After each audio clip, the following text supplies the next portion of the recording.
नमस्कार। सफल कृषि सफल किसान समृद्ध कृषि हाम्रो अभियान कृषि किसान र विज्ञसँगै सवाल जवाब गर्ने फरक टेलिभिजन कार्यक्रम समृद्ध कृषिमा यहाँहरूलाई हार्दिक स्वागत छ। म हुँ असीम सापकोटा। कार्यक्रम समृद्ध कृषिमा हामीले कृषि क्षेत्र अन्तर्गतका हरेक विषयहरूलाई विधाहरूलाई उत्तिकै महत्त्व दिने गरेका छौँ। सँगसँगै यहाँहरूका समस्या जिज्ञासा गुनासा र अन्यहरूलाई पनि सम्बन्धित विज्ञ सम्बन्धित निकायबाट समाधान खोज्ने प्रयासमा हामी जुट्ने गर्दछौँ। हामीले पछिल्लो समयमा धेरै युवाहरूको कृषि क्षेत्रमा भएका काम र उहाँहरूले गरेका गतिविधिहरूलाई अलि बढी समेट्ने प्रयास पनि गर्दैथ्यौँ र युवाहरूका कुराहरू सुन्दै गर्दा चाहिँ राज्यबाट अभिभावकत्व भएन युवाहरूलाई भन्ने खालका कुराहरू पनि गुनासोको रूपमा प्रशस्तै आएका हुन् र यसलाई पनि हामीले पटक पटक उठाउने प्रयास गरेका थियौँ। आज चाहिँ हामीले युवाहरू विदेशमा गएर चाहिँ श्रम बेचेका छन् अथवा बाध्यताले बेचेका छन् भनेर हामीले यो विषयलाई पटक पटक उठाउँदै गर्दा चाहिँ विदेशबाट फर्केर स्वदेशमै केही गर्न चाहने युवाहरूको सङ्ख्या पनि दिन प्रतिदिन बढेकै अवस्था छ र पटक पटक हामीले त्यस्ता उदाहरणीय कामहरूलाई कभरेज गर्ने प्रयास पनि गरेका थियौँ। आज चाहिँ हामीले नेपालकै सम्भवतः ठुलो एउटा कम्पनीको रूपमा चाहिँ विदेशबाट फर्केका युवाहरूको एउटा समूह एउटा स्थापनाको रूपमा अथवा एउटा सङ्गठनको रूपमा अथवा एउटा कम्पनीको रूपमा चाहिँ पब्लिक कम्पनीको रूपमा स्थापित हुँदैछ र यो विशेषतः युवाहरूको एउटा सङ्गठनलाई अथवा देशका युवाहरूलाई अथवा विदेशबाट फर्केका युवाहरूलाई चाहिँ साँच्चीकै कृषि लगायतका विभिन्न उद्यमहरूमा लगाउन सकिन्छ भन्ने खालको सन्देश चाहिँ रिटर्नी माइग्रेन नेपाल कम्पनी लिमिटेडले प्रयास गरेको छ र यो देशैभरका विभिन्न जिल्लाहरूमा कम्पनी चाहिँ स्थापना भएको छ। 30 वटा जिल्लामा चाहिँ शाखा कार्यालयको रूपमा समेत स्थापना भइसकेको छ र आज हामीले रिटर्नी माइग्रेन नेपाल कम्पनी लिमिटेडसँग सम्बन्धित रहँदै गर्दा चाहिँ आज युवाहरूले विदेशबाट फर्केर स्वदेशमा केही गर्न खोज्दै गर्दा चाहिँ साँच्चीकै राज्यबाट चाहिँ कस्तो अनुभूति गरेका छन् युवाहरूले एउटा पाटोबाट अर्को पाटोबाट चाहिँ एउटा सामूहिकतामा एकता हामीले ठुलो भोल्युममा काम गर्न सकिन्छ, हामीले सामूहिकतामा एकताको ठुलो बल हुन्छ र हामीले सामूहिक रूपमा काम गर्न सकिन्छ भन्ने खालको सन्देश पनि आजको श्रृङ्खलामा दिनको लागि रिटर्नी माइग्रेन नेपाल कम्पनी लिमिटेडका महासचिव लक्ष्मी प्रसाद आचार्यसँग आज हामी यिनै विषयमा रहेर संवाद गर्दैछौँ। लामो समय उहाँ पनि विदेशमा रहनुभयो, विभिन्न देशहरूमा रहनुभयो र स्वदेशमा आएर चाहिँ केही गर्न सकिन्छ, युवाहरूलाई केही गराउन सकिन्छ भन्ने खालको अभियानमा समेत उहाँ लाग्नु भएको छ। हामी ढिला नगरी उहाँलाई स्वागत दिँदैछौँ। आचार्य सर नमस्कार, यहाँलाई स्वागत छ। धन्यवाद सर। आराम हुनुहुन्छ? अलिक व्यस्त पनि हुनुहुन्छ नि यहाँहरू है पछिल्लो समयमा? अहिले त हामी साँच्चीकै व्यस्त छौँ किनभने धेरै साथीहरू फर्कनु भएको छ।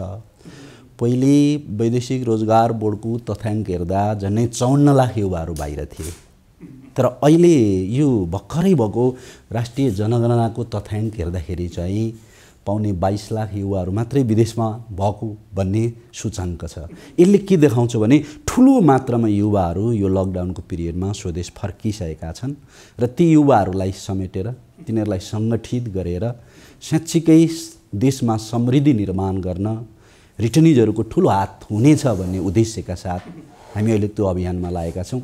देश दौडामै छौँ हामी एक हिसाबले। जस्तो कि सर अलिकति मैले भूमिका जोड्दै गर्दा आज युवाहरूले चाहिँ श्रम विदेशमा बेचे भनेर हामीले युवाहरूलाई आरोप लगाउँदै गर्दा अथवा राज्यले नै आज बाध्य छन् युवाहरू अथवा श्रम बेचिराखेका छन् भनेर भन्दै गर्दा आकर्षण गर्नुपर्छ भनेर विभिन्न खालका पोलिसीहरू ल्याउँदै गर्दा पनि केही ल्याकिङ चाहिँ भएको थियो। यद्यपि अहिले पछिल्लो समयमा चाहिँ यहाँहरूले एउटा ठुलो प्रयास गर्नुभएको छ। करिब 50,000 भन्दा बढी युवाहरूलाई चाहिँ एकै ठाउँमा समेटेर अथवा यसरी साङ्गठनिक रूपमा चाहिँ हामी काम गर्न सकिन्छ भनेर राज्यका विभिन्न निकायहरूसँग समेत सहकारी गरेर चाहिँ काम गर्न खोज्नु भएको छ। यो यहाँको अभियान चाहिँ कसरी सुरुवात भयो नि अनि कसरी अगाडि बढेको छ अहिले चाहिँ? एकदमै राम्रो प्रश्न राखिदिनु वासिमजी। सायद सबै युवाहरूको मनमा यही प्रश्न होला। यो एउटा प्रतीकात्मक प्रश्न हो। जब म आफै स्वदेशमा फर्केँ, स्वदेशमा फर्किसकेपछि आफ्नो पहिचान खोज्नलाई नै गाह्रो हुँदो रहेछ। हेर्नुहोस्, राज्यको त कुरा छोड्नुहोस्, कतिजना मरे, कति आए, कति फर्के, कसैलाई हिसाब किताब छैन। तर आफ्नो परिवारभित्र पनि तपाईँको आफ्नो पहिचान गाह्रो हुँदो रहेछ। अब मेरै उदाहरण हेर्नुहोस्, मैले 1 वर्षको छोरी छोडेर विदेश गएँ। 16 वर्ष पछि फर्कँदा त्यो मेरो छोरी र मेरो बिचको सम्बन्ध चाहिँ कस्तो थियो होला भनेर कसले मूल्याङ्कन गरिदिने? एउटा सिम्पल उदाहरण दिएको तपाईँलाई। र हामीले आफ्नो पहिचान गर्दा तपाईँको टोलमा म फलानाको श्रीमान, म फलानाकी श्रीमती, म फलानाको बाउ, म फलानाको छोरो भनेर परिचय खोज्नु पर्दो रहेछ। राज्य त्यति बेला निदाको जस्तै थियो। कुनै पनि रिटर्निजहरूलाई यस्तो खालको कुनै पनि अवसरहरू थिएनन्। जब हामी फर्क्यौँ र अहिले मेरो संस्थाको अध्यक्ष हुनुहुन्छ उत्तम अधिकारी, अनि मैले यहाँ नसम्झिरहन सक्दिनँ राष्ट्रिय युवा परिषदका कार्यकारी उपाध्यक्ष माधव ढुङ्गेल, जसमा हामीले चिया कफीसँगै एउटा गफ गऱ्यौँ र योजना बनायौँ। अब विदेशबाट फर्केका मान्छेहरूलाई हामीले समेट्नुपर्छ, उनीहरूको पहिचान खोज्नुपर्छ र त्यहाँ सिकेको सिप, ज्ञान, अनुशासन र केही पुँजी पनि छ उनीहरूसँग, त्यसलाई सही ठाउँमा लागू गर्नुपर्छ भन्ने हामीले 2075 सालको फागुनबाट यो अभियान सुरु गऱ्यौँ। र फागुन, चैत, वैशाख, जेठ हुँदै असार 27 गते राष्ट्रिय सभागृहमा 68 जिल्लाका युवाहरू विदेशबाट फर्किएका 800 जना सहभागी गराएर तत्कालीन त्यति बेला युवा तथा खेलकुद मन्त्री जगत बहादुर विश्वकर्माको अध्यक्षतामा अनि श्रम मन्त्री गोकर्ण विष्ट प्रमुख अतिथि भएर हामीले त्यहाँ एउटा रिटर्निङ माइग्रेन्ट नेपालको तदर्थ समिति घोषणा गऱ्यौँ। त्योदेखि पछाडि हामी यस्तो अभियानमा लाग्यौँ कि वास्तवमा रिटर्निजहरूले हाम्रो पनि अभिभावक रहेछ भन्ने फिल गर्न थाले। हामीले गाउँ गाउँ खोज्यौँ, कसले कहाँ के काम गर्दैछ, कसलाई के समस्या छ भन्ने हामी अभियानमा लाग्यौँ। र यही अभियानमा लाग्दै गर्दा त्यसै बेला हामीले वैदेशिक रोजगारबाट फर्केका युवाहरूलाई नेपालमै केही गर्छन् भने 10 लाखसम्म ऋण बिना धितो दिनुपर्छ भन्ने एउटा कार्यपत्र पनि बनाउन लगायौँ र त्यो पास पनि भयो। र अहिले धेरै साथीहरूले रिटर्निङ माइग्रेन्ट नेपालको सिफारिसमा त्यो लोन पनि पाउनु भएको छ। हामीले सुरुवातमा एनएमबी ब्याङ्कबाट गरेका थियौँ, अहिले मेगा ब्याङ्क हुँदै नबिल ब्याङ्क हुँदै अहिले हामी धेरैवटा ब्याङ्कहरूसँग यो काम अगाडि बढाइरहेका छौँ। र जब हामीले युवाहरूलाई खोज्ने क्रममा के पायौँ भने यासिनजी, विदेशबाट ल्याएको पुँजी सही ठाउँमा प्रयोग भएको छ कि छैन त हामीले हेर्दा अधिकांश पुँजीहरू चाहिँ भोग विलासमा खर्च भएको पाइयो। जस्तो कि यहाँले भन्दै गर्दा अधिकांश चाहिँ जग्गा थपियो, घर बन्यो, घरको एउटा तलो थपियो, ठुला टिभी राखे, मोटरसाइकल किनिए, सोफा सेटहरू ल्याइए, फेरि युवाहरू त्यो पैसा सकियो, फेरि जान बाध्य, धाउन थाले र विदेश जान बाध्य भए। अब हामीले ती युवाहरूलाई स्वदेशमै रोक्नुपर्छ, आफ्नै माटोमा नङ्ग्रा खियाउन सिकाउनुपर्छ, आफ्नै परिवारका सदस्यहरूसँग बस्न सक्नुपर्छ भनेर हामीले नवलपुर जिल्लाको कावासोतीमा 3000 मेट्रिक टनको एउटा ठुलो कोल्ड स्टोर बनाउने आयोजना गऱ्यौँ। रिटर्निङ कृषि तथा पशुपालन लिमिटेड भन्ने एउटा कम्पनी दर्ता गऱ्यौँ र त्यहाँ अहिले सयौँ युवाहरूले आफूले कमाएको पुँजी लगानी गर्नुभएको छ। त्यो द्रुत गतिमा गइरहेको छ। यति बेला हामीले त्यहाँ काम सुरुवात गरिसक्थ्यौँ, तर लकडाउनको कारणले गर्दाखेरि हामीले त्यो काम बिचमा अलिकति गर्न सकेनौँ। यद्यपि त्यसको सबै फाउन्डेसन रेडी भइसकेको छ, टेन्डरहरू भइसकेको छ। त्यसको अध्यक्ष नेत्रनारायण थनेत हुनुहुन्छ, उहाँ गण्डकी प्रदेशको हाम्रो रिटर्निङ माइग्रेन्ट नेपालको इन्चार्ज पनि हुनुहुन्छ। र त्यो कार्यक्रमले गर्दै गर्दा अहिले तपाईँको हरेक मन्त्रालयमा, हरेक गाउँमा, हरेक टोलमा तपाईँको रिटर्निङ भन्ने शब्दहरू चाहिँ परिचित भएको छ। त्योभन्दा अगाडि कसैले चिन्दैन थिए। र हामीलाई एउटा सबैभन्दा ठुलो खुसीको कुरा के छ भन्नुहुन्छ भने ब्याङ्कहरूले पनि रिटर्निजहरूलाई चाहिँ विश्वास गर्न सकिन्छ र उनीहरू चाहिँ इमान्दारी छन् भनेर भन्नुभएको छ। र हामीले अहिलेसम्म अघि तपाईँले सुरुवातमै भनिदिइसक्नुभयो 33वटा जिल्लामा रिटर्निजका शाखाहरू बनाएका छौँ। 5वटै प्रदेशमा रिटर्निङका प्रदेश कमिटीहरू छन् र झन्डै 50,000 रिटर्निजहरू त्यहाँभित्र आबद्ध छन्। र पूर्वमा भएको उत्पादन पश्चिममा हाम्रो सहज रूपले पुग्छ, पश्चिमको उत्पादन पूर्वमा आउन सक्छ, हिमालको उत्पादन तराईमा आउन सक्छ, तराईको उत्पादन हिमालमा जान सक्छ र त्यहाँ एउटा ठुलो नेटवर्कको व्यवस्थापन गरिएको छ। र हामीले के सोच बनाइरहेका छौँ भने राज्यले कहिल्यै पनि हे युवाहरू हो तिमीहरू यहीँ गर, यहीँ खाऊ, यहीँ कमाऊ कहिले भनेन। राज्यले हामी जस्ता युवाहरूलाई वैदेशिक रोजगारको लागि जान मात्रै प्रयत्न गर्यो। तपाईँहरूले देख्नु भएको छ वैदेशिक रोजगार प्रबन्धन बोर्डहरू छन्, तर वैदेशिक रोजगारबाट फर्कने मान्छेहरूको न हिसाब छ न किताब छ। दिनमा 1 दर्जनभन्दा बढी लासहरू रातो बाकसमा पोगो परेर फर्केका छन्। त्यसलाई राज्यले केही अक्सर गर्दैन। हेर्नुहोस्, पहिले त त्यो लास घरमा पुर्याउन पनि समस्या थियो युवाहरूलाई, तर अहिले पछिल्लो समयमा आएर राज्यले एउटा सुविधा दिएको छ, कम्तीमा पनि त्यो लासलाई सम्बन्धित व्यक्तिको घरसम्म पुर्याइदिने, निःशुल्क रूपले पुर्याइदिने एम्बुलेन्सको व्यवस्था गरेको छ। त्यो पनि एउटा राम्रो कुराकै रूपमा लिनुपर्छ। अब राज्यसँग कुनै तथ्याङ्क छैन। हेर्नुहोस्, कति आए कति गए तथ्याङ्कै छैन। कति मान्छे चोर बाटो जान्छन्, कति मान्छे सही बाटो जान्छन्, तथ्याङ्कै छैन। उनीहरूसँग तथ्याङ्क भनेको रिमिटेन्स कति आयो त मात्रै छ। र तपाईँले अघि सुरुवातमा जोड्नु भएको थियो युवाहरू वास्तवमा विदेश किन जान्छन् भनेर। यो देशमा युवाहरूको सही क्षमताको कद्दर नगरन पनि विदेश जाने हो। र यहाँ साना कामहरूलाई तपाईँको सम्मान गरिँदैन आसिमजी। जो मान्छेले सानातिना काम गर्छ भने गिज्जाइन्छ। अहिले तपाईँ गाउँमा जानुभयो भने ल धान फल्ने खेतहरू सबै बाँझा छन्। तपाईँ घरमा जानुभयो भने माकुराले जालो लगाएको छ। बुढाबुढी बाहिर हिँड्न नसक्ने बुढाबुढीहरू मात्रै त्यहाँ भेटिन्छन्। बेलुका बत्ती बालिदिने मान्छे छैन। बिमारी हुँदाखेरि तपाईँको तातो पानी तताएर खाने दिने मान्छे छैन।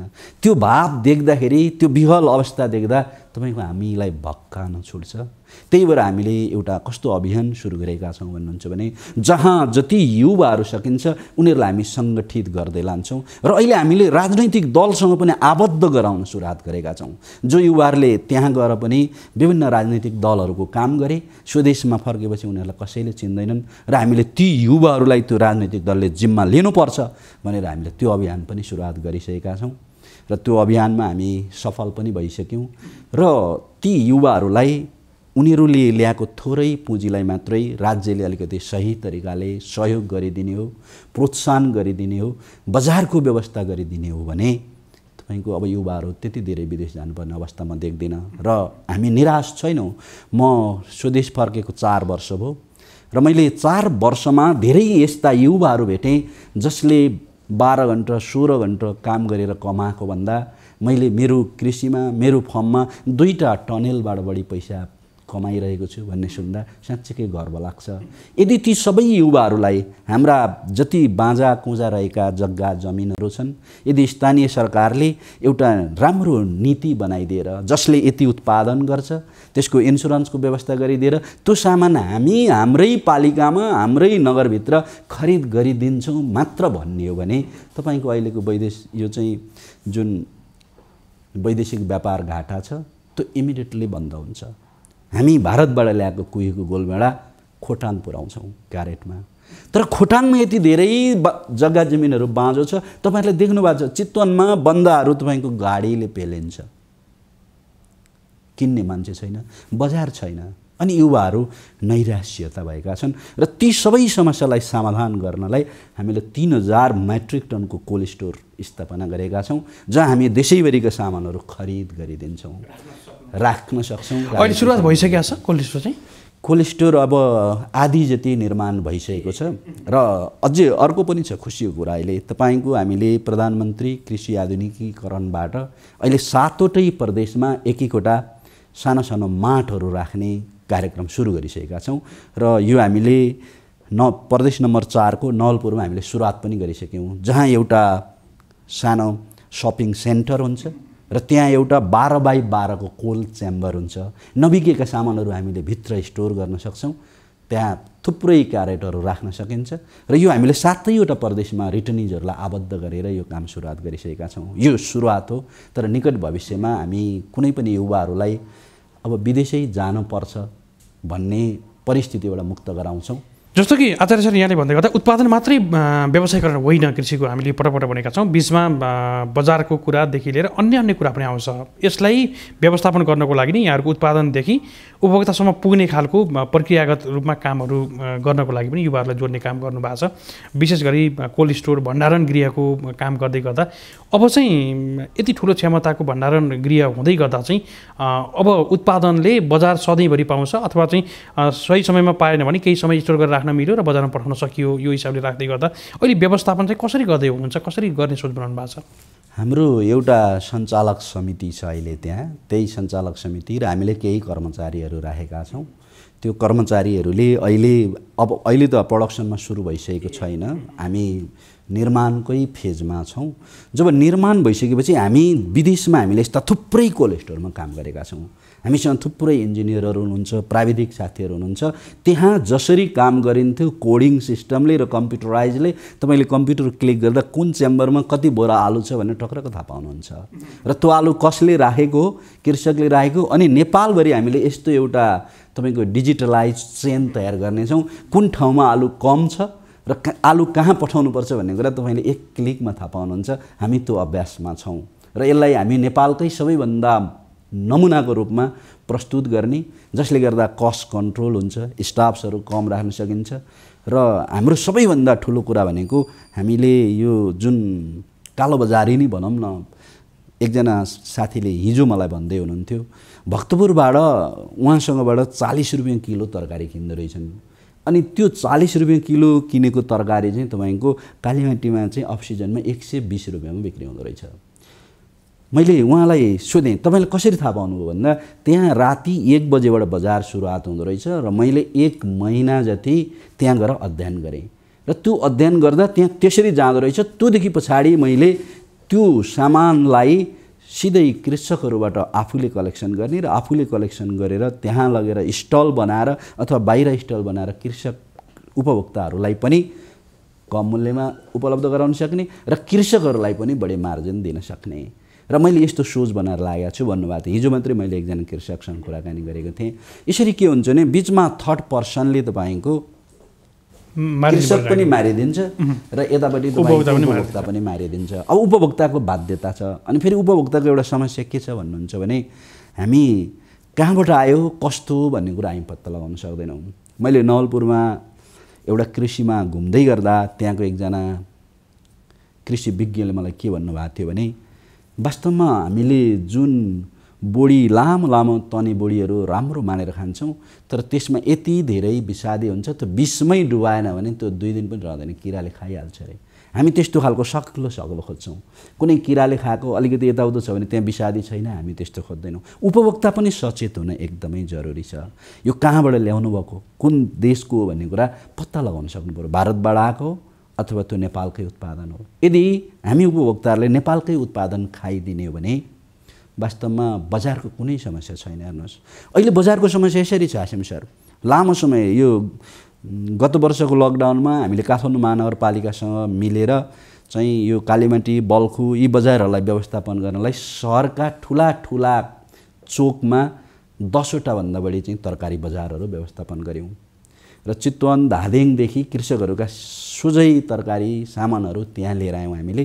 तर त्यहाँ कस्तो समस्या भइदियो भन्नुहुन्छ भने ती नजिकका वरपरका बजारका मान्छेहरूले नै तपाईँको चाहिँ फटा मान्छेहरू पठाएर तपाईँको चाहिँ त्यहाँ डाङ्गडुङ्ग गरेर हामीलाई कामै गर्न दिएनन्। जति बेला म एउटा इक्जाम्पल दिन्छु तपाईँलाई, कुमारीगालमा हामीले र गोपीकृष्णमा 2टा सुरुवातमा हामीले त्यहाँ चलाएका थियौँ र त्यति बेला कालीमाटीमा नै काउली चाहिँ 100 रुपियाँ बिक्री हुन्थ्यो। तर त्यो काउली चितवनबाट त्यहाँ आइपुग्दाखेरि तपाईँको 40 रुपियाँ मात्रै पर्दो रहेछ। खर्च सबै कटाउँदा पनि 40 रुपियाँ पर्दो रहेछ। हामीले त्यहाँ 50 रुपियाँले काउली बेचिदिँदाखेरि हामीले झन्डै कुटाइ नै खानु पर्यो। हेर्नुहोस् र त्यताका बजार सबै विस्थापित भए, तर अन्त्यमा हामीलाई नै विस्थापित गरे। यसरी उपभोक्ताहरूले नेपाली प्रडक्ट चाहिँ खोजेर खाइदिने हो भने बजारको कुनै समस्या छैन। हेर्नुहोस् हामीलाई तर अब हामी सस्तो हेर्छौँ अनि बाहिरबाट आएको सामानहरू खोज्छौँ अनि के स्वास्थ्यको लागि राम्रो कुरा छ के छैन। र मानव जीवनलाई तपाईँको सबैभन्दा ठुलो कुरा त सन्तुलित आहार नै चाहियो नि त। एउटा 3-4 लाखमा किनेको बाइकमा मट्टितेल हाल्छ र कसैले बाइक बिग्रिन्छ भनेर। तर यस्तो जिन्दगीमा विष लगाउन नहिचकिचाइ सुरुवात हुन्छ कि यो एउटा समस्या छ। तर हामी टोलमा कृषकहरूको समूह बनाएर ती कृषकहरू मार्फत त्यहाँका उपभोक्ताहरूलाई हामी सचेत गराउँदै ती कुराहरू विस्थापित गर्छौँ। राम्रो कुराको लागि त टाइम लाग्छ नि त। तपाईँको दुध बेच्नलाई घर घरमा गएर ढोका ढकढकाउनु पर्छ अनि धेरै गाली खान्छ। पानी कति मिसायो, कतै फोहोर त मिसायो न भन्न, तर भट्टीमा हामी खोज्दै जान्छौँ नि। कहिल्यै भट्टीको मान्छे घरमा आएर ल 1 बोतल किनिदिनु पऱ्यो भन्छ र भन्दैन नि त। त्यसकारण राम्रो कुरालाई इस्टाब्लिस हुनलाई अलिकति समय लाग्छ र यो रिटर्न माइग्रेन्ट नेपालले एउटा ठुलो अभियान सुरुवात गरेको छ। पक्कै पनि देशले राज्यले सहायता गर्यो भने हामी देशलाई समृद्धिको बाटोमा लानलाई पहल गर्नेछौँ। जस्तो कि सरले भन्दै गर्दा बजार पनि एउटा कला रहेछ है, एउटा लिङ्केज भयो, अर्को कला पनि रहेछ है। बजार चाहिँ यस्तो हुन्छ हेर्नुहोस्, बजार के हुन्छ भन्नुहुन्छ भने मान्छेलाई एकपटक मन पर्यो र त्यो मान्छेलाई त्यो कुरा बिकाउन सकियो भने नि ऊ 5 किलोमिटरबाट पनि त्यहीँ आउँछ। बजार चाहिँ त्यस्तो छ। र हामीले के हेर्नुपर्छ भने अरूको सामानभन्दा मेरो सामान किन किन्ने, सबभन्दा महत्त्वपूर्ण कुरा भनेको यो हो। त्यो कुरा उनीहरूले बुझ्नुपर्छ। तिमीले मेरै सामान किन किन्नुपर्छ भन्ने कुरा जब उसको मस्तिष्कमा आउँछ तब बजारको समस्या हुँदैन। तर अहिले त समस्या यही छ। हेर्नुहोस्, अहिले चाहिँ जमाना एडभर्टाइजतिर गएको छ। जसले धेरै पैसा तिरेर विज्ञापन दिनैपछि टेलिभिजनमा बजाएको बजाइ गर्छ, मान्छेको दिमागमै त्यही हुन्छ। हेर्नुहोस्, तपाईँ आफै सोच्नुहोस् त, तपाईँ सुपर मार्केटमा गएर साबन किन्न खोज्नुभयो भने सबैभन्दा पहिले कुन साबनको नाम आउँछ? लाइफबॉय भनेर आउँछ नि। हामीले चियाको कुरा गऱ्यौँ भने टोक्ला चिया भनेर आउँछ। तर टोक्लाभन्दा राम्रा चिया पनि त छन् नि। लाइफबॉय भन्दा चाहिँ राम्रो साबन चाहिँ डिटोल पनि त छ नि। त्यो विज्ञापन गर्दा गर्दा गर्दा मान्छेको मस्तिष्क त्यस्तो बनाएको छ। यसको लागि एउटा अभियान नै चलाउनुपर्छ। अभिमुखीकरण तालिमहरू चलाउनुपर्छ। लुगा कपडा मैले त मान्छेले धुन्छन्, शरीर मैलो नुहाउँछन्, तर अहिलेसम्म ब्रेन नुहाउने र ब्रेन सफा गर्ने उपाय छैन। र हामी रिटर्निजहरूले अब त्यो अभियान सुरुवात गर्दैछौँ। माइनैबाट यो कुरा गलत छ भन्ने कुरा पुष्टि भयो भने त्यो कुरा कहिले पनि बजार हुँदैन। हेर्नुहोस्, र हामीले बजार पाइन्छ। तर तपाईँले भने जस्तै बजार चाहिँ सबैभन्दा एउटा ठुलो कला हो। सेल्सम्यान सबैभन्दा ठुलो कला हो। अहिले तपाईँले पनि, तपाईँको अगाडि पनि मैले मेरो आवाज बेचिरहेको छु, यो पनि कला हो नि। मैले बोल्न जान्दछु भनेर नि तपाईँले बोलाउनु भएको मलाई यहाँ। अब म बोल्न जान्दिनँ भनेको भए टाइम वेस्ट गर्न पक्कै बोलाउनुहुन्न थियो आसिम सरले। त्यसकारण त्यो मार्केट चाहिँ एउटा कला नै हो। तर त्यो कलालाई चिर्नको लागि पहिले चाहिँ मान्छेको मस्तिष्क पखाल्नुपर्छ। निकै महत्त्वपूर्ण विषय। जस्तो अहिले धेरै किसानहरूले बजार पाइएन भनेर गुनासो हुँदै गर्दा चाहिँ यहाँहरूले ठुलो क्षेत्रफलमा अथवा ठुलो भोल्युममा राख्न मिल्ने गरेर कोल्ड स्टोर स्थापना गर्दै गर्दा धेरै किसानहरूलाई राहत मिल्छ। अहिले चाहिँ विशेष गरी यहाँहरूसँग जोडिएका रिटर्नीहरूको मात्रै हुन्छ कि पछि अन्य किसानहरूको पनि जोड्नुहुन्छ? त्यहाँ सबै मान्छेको हुन्छ। हामीले यो नागरिकहरूलाई हामीले विभेदै गर्दैनौँ। किसान त्यो रिटर्निज पनि त्यही किसान हो र अन्य किसान पनि त्यही किसान हो। हामीले सबैजनालाई समान दृष्टिले हेर्छौँ। सबैजनाले त्यहाँ आफ्नो सामान भण्डारण गर्न सक्नुहुन्छ। अब त्यसको एउटा नियम बन्ला हैन, त्यहाँ चाहिँ कति सामान कति समय राख्ने भन्ने चाहिँ कार्यविधिहरू बन्लान्, अथवा हामीले उनीहरूको सामान किन्ने भन्ने कार्यविधि होला। र हामीले तर ठुलो सोच बनाएका छौँ कि हामीले तपाईँको किसानहरूको सामानको तपाईँको उत्पादनको पहिल्यै बिमा गरिदिने पनि हामीले पहल गर्न सुरुवात गरेका छौँ। किनभने जब उनीहरूको सामानको बिमा भयो भने त काम गर्छ नि त मान्छेले। अनि उनीहरूलाई मल बिउ हरेक चाहिने कुराहरू हामीले आफ्नै उसबाट उपलब्ध गराउने पहल गरिरहेका छौँ। जस्तो कृषि कर्जा र बिमाको लागि प्रयास गरिदिनु भयो भने त यो त सबैभन्दा ठुलो कुरा होइन। हाम्रो उद्देश्य भनेकै त्यही हो। हामी तपाईँको अब अहिले त सुरुवाती फेजमा छौँ। किनभने हाम्रो जब कोल्ड स्टोर ठडिन्छ नि 3000 मेट्रिक टन भनेको त निकै ठुलो क्षमता हो नि त। र यहाँहरूले माट पनि सुरुवात गर्दै गर्दा माट पनि हामीले सुरुवात गरेका छौँ। अब त्यो माट मात्रै होइन, त्यो माटमा हामीले कलेक्सन सेन्टर बनाउँछौँ। त्यो एरियाका कृषकहरूले सामानहरू त्यहाँ राख्नुहुन्छ र अरूले दिने भन्दा हामी कृषकहरूलाई राम्रो मार्जिन पनि दिन्छौँ। हामी नाफा कमाउने हिसाबले होइन, हामी सेवा गर्ने हिसाबले काम गर्छौँ। त्यहाँका कर्मचारीहरूलाई पुग्यो र धान्यो भने अरू बेनिफिटहरू सबै कृषकहरूले पाउनुहुन्छ। र हामी हरेक कृषकहरूलाई एउटा चेन बनाउँछौँ, एउटा ग्रुप बनाउँछौँ। कृषकहरूको चाहिँ वर्गीकरण गर्छौँ, कुन कृषक ग्रुपले कहाँबाट कसले ल्याउने, कति ल्याउने। अनि हाम्रो त्यो मात्रै उद्देश्य छैन। हेर्नुहोस्, अहिले समाजमा समस्या कस्तो छ भने तपाईँले गोलभेडा उत्पादन गर्नु भने अब मैले छिमेकमा मैले पनि गोलभेडा टनेल बनाइहाल्छु कि उसले आसिमले गोलभेडा उत्पादन गर्दा मैले किन गर्नु हुँदैन भन्न सुरु गरिहाल्छु। हामीले त्यो कुरा पनि चिर्न खोजिरहेका छौँ। गोलभेडा उत्पादन गर्नेको लागि गोलभेडा जन, काउलीको लागि काउली, बन्दाको लागि बन्दा, यसरी हामीले चाहिँ त्यसलाई जोन छुट्याएर आलु जोन, धान जोन, मकै जोन, कोदो जोन, फापर, अब हरेक कुराहरू छ नि त। ती कुराहरूको लागि हामी एउटा जोन छुट्याएर पहिल्यै कृषकहरूलाई आवश्यक पर्ने पैसाहरू दिएर त्यो सामान हामी सिधै कोल्ड स्टोरमा जम्मा गरेर त्यहाँबाट चाहिँ अब गजबको कुरा त तपाईँको हामीले ब्रान्ड पनि पाइसकेका छौँ। अब हामी आफ्नै ब्रान्डमा सामानको क्वालिटी चेक गरेर कृषि विज्ञहरू राखेर, प्रविधिकहरू राखेर आफ्नै प्याकेटमा आफै प्याकेजिङ गरेर हामी बजारमा लिन्छौँ। अब राम्रो कुराको लागि अलिकति प्रतीक्षा गर्न सक्नुपर्छ। ब्रान्डको नाम चाहिँ तय गरिसक्नु भएको छ? तयार भइसकेको छ। रिटर्निङ कृषि त्यो त पशुपालन। ए ब्रान्ड पनि छ? ब्रान्ड एउटै नाममा ब्रान्ड छ। अब हामीले चाहिँ तपाईँको त्यो के भन्छ ब्रान्डको त्यो लोगो हुन्छ नि एउटा, त्यो ट्याग नै हामीले एप्रुभ भइसकेको छ। अब त्यो ट्याग हामीले लिइसकेपछि ट्रेडमार्क हामीले ट्रेडमार्क लिइसकेपछि त तपाईँको हामीले सामान सबैसँग लिन सक्छौँ। हामीले त्यसको क्वालिटी चेक गर्छौँ। क्वालिटी चेक गरेर चाहिँ हामीले आफ्नो प्याकेजिङ गर्छौँ, आफ्नो प्राइस निर्धारण गर्छौँ, हामी बजारमा पठाइदिन्छौँ। ठिक छ, यसलाई अझै डिजिटल बनाउँदै यसलाई परिमार्जित गर्दै जानुहुन्छ। यहाँको पक्कै पनि ठुलो सोच छ र धेरै युवाहरूलाई, धेरैभन्दा धेरै युवाहरूलाई जोड्ने। अब गजबको कुरा त यस्तो छ हासिम सर, यो नेपालमै सायद कम होला, हामीले 1 मिनेटमा तपाईँको 120वटा चाहिँ प्याकेटहरू चाहिँ प्रिन्टेड भएर निस्कने एउटा मेसिन पनि ल्याउन लागेका छौँ। त्यो चाहिँ जति पनि सामानहरू अब हामीले त्यहाँ 200 ग्रामदेखि लिएर 2 किलोसम्म प्याक गर्न सक्ने सामानहरू पनि हामीले ल्याउन लागेका छौँ। एउटा मेसिन, त्यो मेसिन भइसकेपछि जब कोल्ड स्टोर तयार गरिसकेपछि त करिब तपाईँको बजार हामीसँगै हुन्छ भन्दा अत्युक्ति छैन। किनभने मान्छेहरूलाई त गुणात्मक कुराहरू चाहिएको छ नि, अहिले नबुझेर पो हो त। मान्छेले के बुझ्दैन भन्नुहुन्छ भने अहिले सस्तो सामान खाएर तपाईँको 2-4 हजार जम्मा गर्छन् अथवा बचाउँछन् अनि बिमारी भएर 10-8 हजार रुपियाँ त्यसलाई रिकभर गर्न खर्च गर्छन्। एकदमै सही हामी यो कुरा बुझाउँछौँ। यो धेरैतिर भइरहेको छ, स्वास्थ्यको लागि नै खर्च गर्नुपर्ने बाध्यता छ।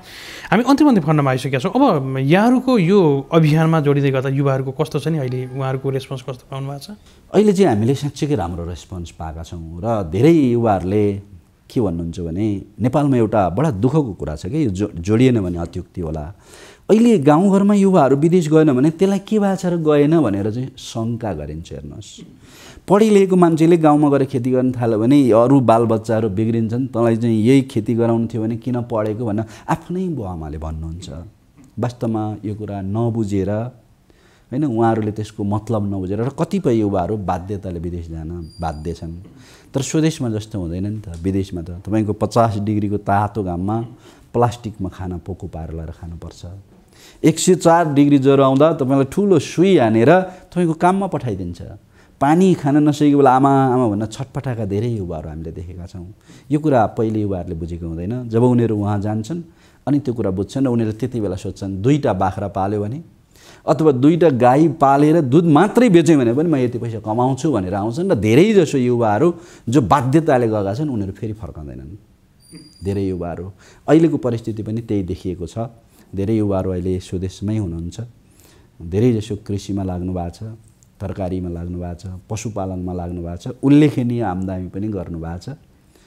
र हामीलाई भेट्दाखेरि उहाँहरूलाई एक किसिमको अभिभावक भेटे जस्तो महसुस गर्नुहुन्छ। हामीले सिफारिस गरेको भरमा धेरै ब्याङ्कले उहाँहरूलाई लोन दिनुभएको छ र त्यो लोनले उहाँहरूलाई अलिकति राहत पनि भएको छ र केही गर्न सकिन्छ र हामीले चाह्यौँ भने यहीँ हुने रहेछ भन्ने कुरा पनि देखिएको छ। तर सबैभन्दा ठुलो कुरा चाहिँ तपाईँको टिमवर्क नै हो। जब टिममा काम गर्यो भने धेरै नफस्ने, एकजनालाई मात्रै समस्या नहुने, एउटा बिमारी हुँदा अर्काले सम्हाल्न सक्ने, अर्को बिमारी हुँदा अर्काले सम्हाल्न सक्ने, यस्तो खालको सहज वातावरण पनि बन्छ। तर अधिकांश एउटा राम्रो गाइडिङको अभावले, राम्रो चाहिँ तपाईँको बिजनेस प्लानको अभावमा यस्ता संयुक्त रूपमा गरेका धेरै कम्पनीहरू डुबेका उदाहरण पनि छन्। धेरै युवाहरूले त्यसरी चाहिँ डुबाउनु पनि भएको छ। तर यहाँ समस्या के छ भन्नुहुन्छ भने बिजनेस गर्नुभन्दा अगाडि पूर्वाधार कसरी तयार गर्ने र त्यो युवालाई कसरी तयार गर्ने भन्ने कुरा चाहिँ राज्य नीति छैन के। त्यसले गर्दाखेरि चाहिँ तपाईँको युवाहरू बिजनेस गर्छन्, यसो देखेर बुझेको हुँदैन बजार के हो, व्यवस्थापन कसरी गर्ने, कसरी बिक्री गर्ने, उत्पादन के हो, कहाँ लाने अध्ययन हुँदैन। अनि हुम्मिएर जाएर काम गर्न थाल्छन् अनि तुरुन्तै चाहिँ तपाईँको उपलब्धि खोजिहाल्छन्। आजको भोलि त्यो अलिकति सम्भव हुँदैन। त्यसको लागि हामीले वैदेशिक रोजगारबाट फर्केका विशेष युवाहरूलाई हामीले उद्यमशीलता तथा वित्तीय साक्षरता भनेर तालिम पनि दिन्छौँ। सुरुवातमै तालिम पनि दिन्छौँ र त्यो तालिम गराउने एउटा ILO सर्टिफाइड ट्रेनर म पनि हो, रिटर्न एजको। हामीले तालिम दिन्छौँ उनीहरूलाई बजारको बारेमा, उत्पादनको बारेमा, व्यवस्थापनको बारेमा, योजनाको बारेमा, खर्चको बारेमा, प्लानिङको बारेमा हामीले सबै कुरा उनीहरूलाई सिकाउँछौँ। जब त्यो कुरा सिकिसकेपछि अनि युवाहरूले जसले त्यो ट्रेनिङ लिएर उद्यमशीलतामा लाग्नु भएको छ अहिलेसम्म एकदमै सकारात्मक रिजल्ट छ। हामीले गत वर्ष तपाईँको सुदूरपश्चिमको कञ्चनपुर र कैलालीमा 80 जना युवाहरूलाई हामीले यस्तो खालको ट्रेनिङ दिएका थियौँ। यो शिक्षा तथा खेलकुद मन्त्रालय अन्तर्गत UNDP को सहयोगमा 390 घण्टा लर्न एन्ड अन भन्ने शीर्षक राखेर एउटा तालिम दिएका थियौँ र त्यो कार्यक्रमको समापनमा जाँदा म जिन्दगीमा सबैभन्दा बढी खुसी भएँ। 60 जना युवाहरू त्यहाँ उद्यमी बनेका रहेछन्। 80 जनालाई तालिम दिएको तर 60 जनाले उद्यमै सञ्चालन गरेका छन्। जस्तो बुङ्गुर पाल्ने जसले तालिम लिए बुङ्गुरका खोरै बनाएका आधुनिक तरिकाले, बाख्रा पाल्नेले बाख्रैका खोर बनाएका, कुखुरा पाल्नेले कुखुराका खोर बनाएका, तरकारी गर्नेले टनेलहरू बनाएर काम गरेको, त्यो देख्दा चाहिँ साँच्चैकै खुसी लाग्यो र गर्ने हो भने यो देशमा असम्भव भन्ने कुरा केही पनि छैन तर गर्ने वातावरण सिर्जना गर्नु पर्यो र मैले गर्नुपर्छ भन्ने कुरा जगाउन सक्नु पर्यो पहिलो चाहिँ आफू नै तयारी अवस्थामा तयारी हुनु पर्यो जब मान्छेलाई भोक लाग्छ अनि ऊ खाना खोज्छ त भोक लागेन भने त खाना खोज्दैन नि त आसिम सर निकै महत्त्वपूर्ण विषय यहाँले भनिराख्नु भएको छ हाम्रो आजको समय चाहिँ सकिन सकेको छ अन्तिम खण्डमा छौँ केही भन्न चाहनुहुन्छ यहाँले मलाई साँच्चैकै खुसी लाग्यो यो प्रभु टेलिभिजन जस्तै देशमा भएका सबै टेलिभिजनले यस्ता समाचारहरू गाउँ गाउँमा पुर्याउनुपर्छ टोलटोलमा यस्ता समाचारहरू पुर्याउनुपर्छ र एकजना मान्छेलाई मात्रै सचेत गराएर विदेशमा होइन स्वदेशमै काम गर्न सकिन्छ भन्ने बनाउन सकियो भने पनि त्यो राज्यका निम्ति निकै ठुलो उपलब्धि हुन्छ मलाई अवसर दिनुभयो